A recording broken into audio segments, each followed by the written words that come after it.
Hello. Hello. It's Paul. Hi, Paul. Hello. What's going on then? What? I don't understand how you've got all this stuff from the nursing home. Because why they haven't given us this stuff when they rang us to say that was away on holiday. I had to come back the other day and I went up to see Joyce at 10 o'clock because she said she wasn't going to make it through the night. And I didn't see David there then.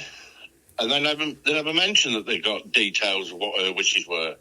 Well, as I say, I can't speak for the care home. All I can say is I've got a copy of the end of life form, which I can send to you. And it just says, and so that's all we were trying to do, was make sure that Joyce got what she wanted. And if that's on her end of life form, that was different to what you said. So that's all we were trying to do, is facilitate that to happen. I don't understand. David hasn't been to see her, has he? I honestly don't know. But as I say, I don't... No, he's not been there. She's been in that home nearly 8 years. And he's not been once because I don't know what the fallout was he has with her. It was something to do with what Joyce said to my mum. He's just not been and he's just not bothered. Now, all of a sudden, he's really worrying about what's going to happen at the end of her life. You just don't get it. Well, as I say, I'm not here to speak on behalf of David and what he feels on the situation. All I'm saying is we've got this end of life form. It says she wants to be buried with her parents, and we just wanted to make sure that's, you had the same message because in your message to David, you said cremation. But all week I've been trying to organise this, that and the other, Well, not too much. I've had to organise undertaker so that she didn't just sit there laying in a bed. Well, there's not too much. But, look, we can argue the ins and outs of who's done what, but all I'm saying is Joyce wanted to be buried with her parents. Is that going to happen? I can't see how it can happen now. Everything's in place. It's just, it's not. Isn't it? No. How do you work that one out then? Well, because I'm fairly sure that if we rang the undertaker and said, we've found this form, can we change the plan? She is still with the undertaker. She hasn't gone to be cremated. We can do what we want. Oh, right. Well, you do that then. I'm more than happy to do that. Why? Why are you sticking your nose in? I just don't get it. I don't really have to...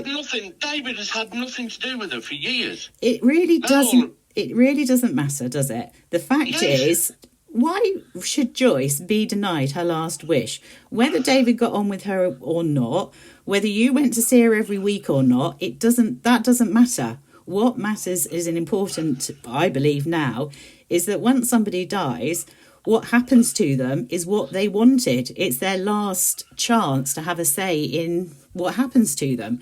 And to take that away from somebody, I think is wrong. Honest to God. Well, is David there now? No, David's at work. He's at work, is he? Right. Well, but he's never even rung me nothing. Well, like I say, I'm not here to speak on behalf of David. I'm just wanting to make sure that you and Sam know that there is a form. It says what Joyce wanted, and that's what should happen. And when did they send you this? She sent me it today. Emailed it across? Yeah. Right, well, I'll be ringing the nursing home anyway then. So, well, the thing is, if you and David want to do all that, then you can do it all, Perfect. Right, so you're going to sort the death certificate and everything, are you? Yeah, because that's with the registrar, and I think they're going to call you when it's ready. So you can just drop me a text and I'll go and pick it up. No. If you want to take over, you sort everything. Well, how can I know if they're going to phone you? They're not going to phone me, are they?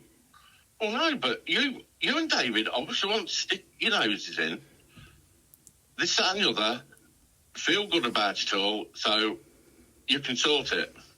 Well, okay, we'll sort it. But as I say, we're not going to know when the death certificate's ready. Oh, right. Well, you'll have to ring them then, won't you?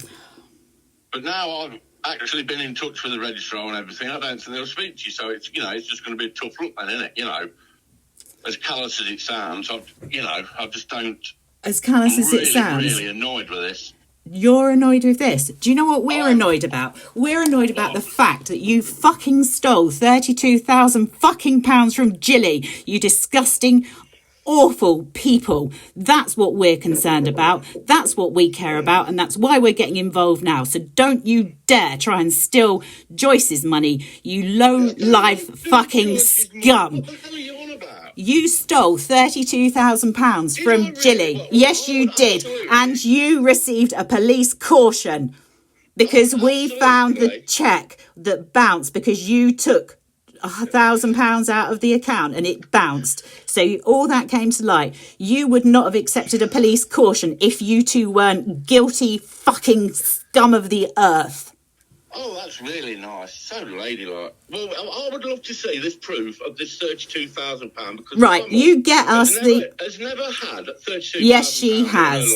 Yes, she has. The Melton Building Society that you got your name put on. Why else were you writing cheques from the Lloyd's account trying to get that money out? No, we are the ones that phoned the police on you. We are the ones that got you cautioned. So thank you for that. You scum of the earth. Well, that's lovely. So, do what you will with that information. Pardon? Do what you will with that information. Well, then you've grasped me up and you think you've done so good when... No, I have just done what the right thing was to protect Jilly and her money, which you have stolen. No, I'm not having that. I don't care whether you're having it or not. It's all right for you to tell me and David that we have done nothing, this, that and the other. Well, we do more than you'll ever know. Really? Yes, really. You went and did my mum's shopping. You took washing in for her. This, that and the other. All you were doing was earning your £32,000, so don't get it twisted. We know exactly the kind of people you are. Right. So I suggest you let me know when the death certificate's ready. I'll collect it and we'll sort out Joyce's funeral. That's what I suggest.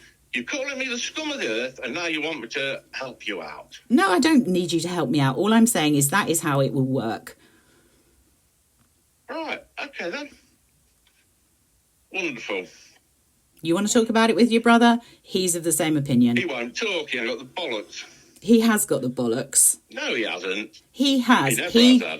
He has got more bollocks than you will ever have in your life, Paul. Oh, really? Yes, really. He is a good person. That takes bollocks.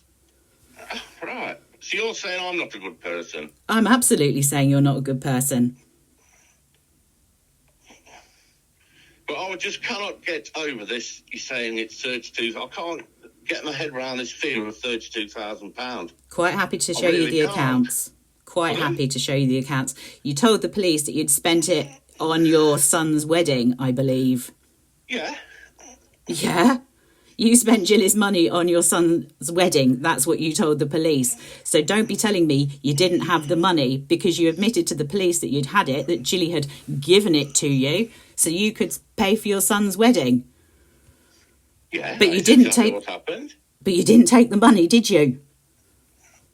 But if my mum has always said that she wanted to pay. Right. What are you laughing at?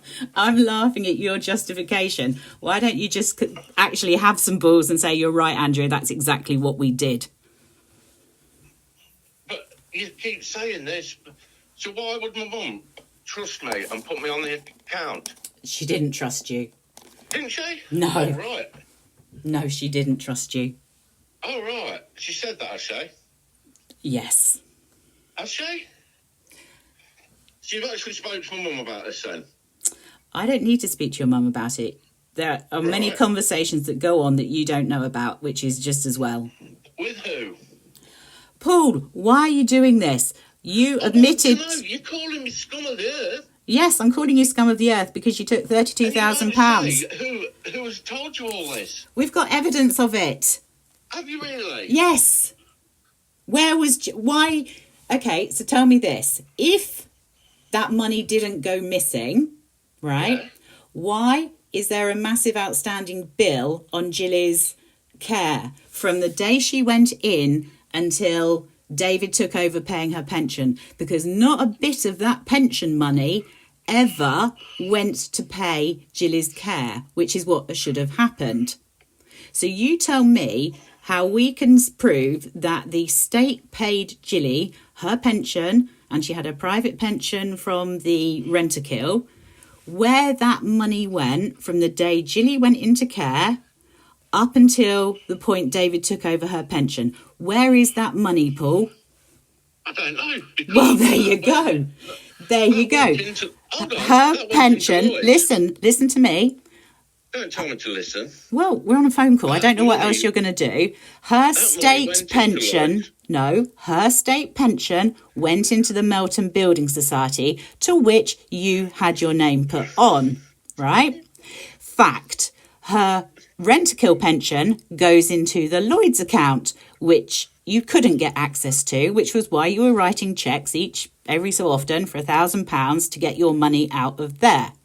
The only reason it all came to light is because you got your dates wrong, and one of your cheques that you had written, or Sam had written, for £1,000, signed by Jilly, bounced because there wasn't enough money in the Lloyd's account. That's how it came to light. So if you did not take Jilly's money, then you need to tell us and pay the care home the money that went into the building society that you were part of, because your name was on it, from the day she went into care, probably before then, but from the day she went into care till the day David took over the account, because that's about £32,000 in total. So fine, you're not scum of the earth if you tell us where that money went, and you tell us why you accepted a caution from the police for taking money that you weren't entitled to.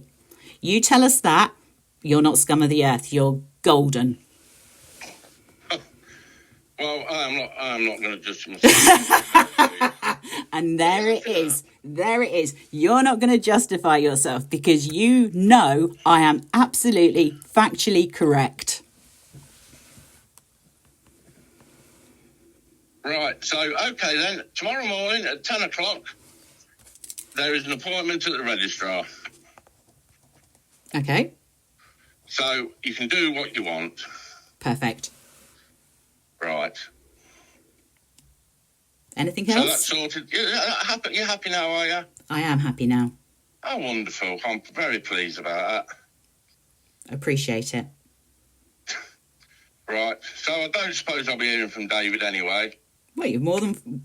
Give him a call. I'm sure he's got a lot to say to you. I don't think, otherwise he'd have come to my house and said something, wouldn't he? Well, why would he come to your house to say something? You're the one that stole the money. You're the one that surely should be telling your brother why you did that. Oh, so I want to come over to him, have I? Well, pick up the phone, talk to him about why you stole Jilly's money. Tell him. And as for his two daughters ringing my sons. Why shouldn't they? Why shouldn't they tell your sons what despicable people you are? Oh, right, I'm despicable, scum of the earth, wonderful. Well, okay, then, like I say, Paul, it's quite easy. Tell me or tell David where the money went when it was in the Melton Building Society between the point of your name going on it and David taking over the pension, because David knows how much was in there before your name went on it, and he knows how much would have been paid into it by the state. So you tell me where that money is, and like I say, I'm not going to tell you anything. There you go, because you can't. Yeah. I can, but I'm not going to tell you anything. I could tell you lots of things, but apparently you've had these secret conversations with whoever, whether it's my mum or whoever, I don't know. It doesn't really matter who we've spoken to. The facts are the facts, Paul. If you cannot tell me where that money is and tell me why you're not paying the debt on Jilly's care, like I say, we're golden. I've got it completely wrong. I'm willing to admit I've got it wrong. I've got the wrong idea about you and Sam. If you can tell me where that money is. Can you do that? I'm not going to tell you anything. I know you're having a look. Right, okay, I've got to go anyway because I've got things to do. Yeah, you've got more people to fleece, I know. It's a busy life, isn't it, being a scum? Yeah, you know. I do know, Paul. You know, right, okay, then, I mean, well, okay, I'm not even getting into it with you. No, you don't. You've got more important things to be getting into. Yeah. Yeah. Well, enjoy. And you take care.